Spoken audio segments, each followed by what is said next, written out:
Saturday, April 15th, 2023.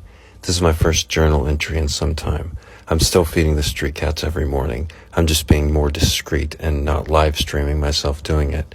Kind of a rare situation for me currently, and there isn't really anything to compare it to. Previously, any kind of notoriety, especially from content creation in the 1950s, 60s, 70s, and onward, would bring an individual wealth and sometimes prestige. However, you can be famous in 2023 and still be broke as shit too. There are different levels of fame now. There are influencers and micro-influencers, but all of them call themselves content creators, and most of their bank accounts revolve around how well their last video did. It's all about online clout and having a blue checkmark verified account. Andy Warhol was right. Everyone is famous for at least 15 minutes. It's hard to explain what it's like when your neighbors, the people who live in the general vicinity of my apartment, who I don't know and have nothing to do with, but they watch every move I make online and try to insert themselves into my lives, my story. Normally I wouldn't give a shit, but I have these street cats to worry about and protect. The first time it happened, when a neighbor felt entitled to overstep a boundary, occurred in my last apartment about 5 years ago in Waikiki.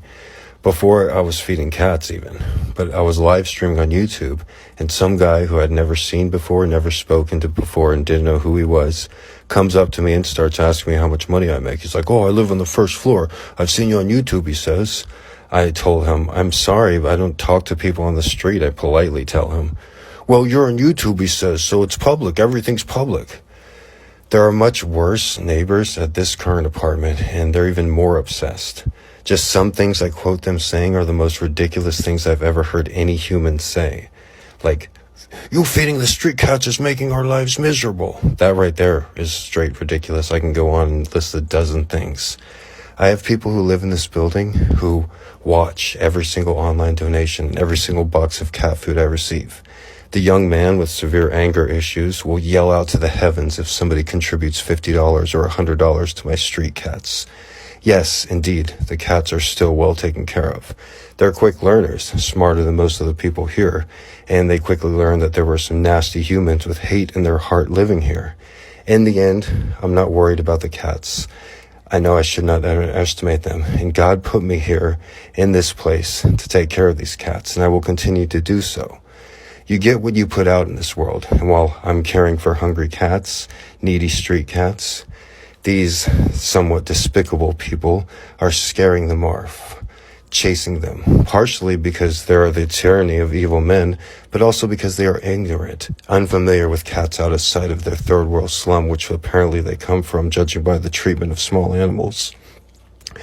However, I am a warrior from God, a warrior who shepherds the weak through the valley of darkness, for he is truly his brother's keeper and the finder of lost life. And I will strike down upon thee with great vengeance and furious anger those who attempt to poison and destroy my kitties. And you will know his name is the Lord when he lays your finger upon thee. And that's the honest to God truth. I'm Gregory Brandt, aka Mr.G. I protect street cats. Aloha, motherfuckers.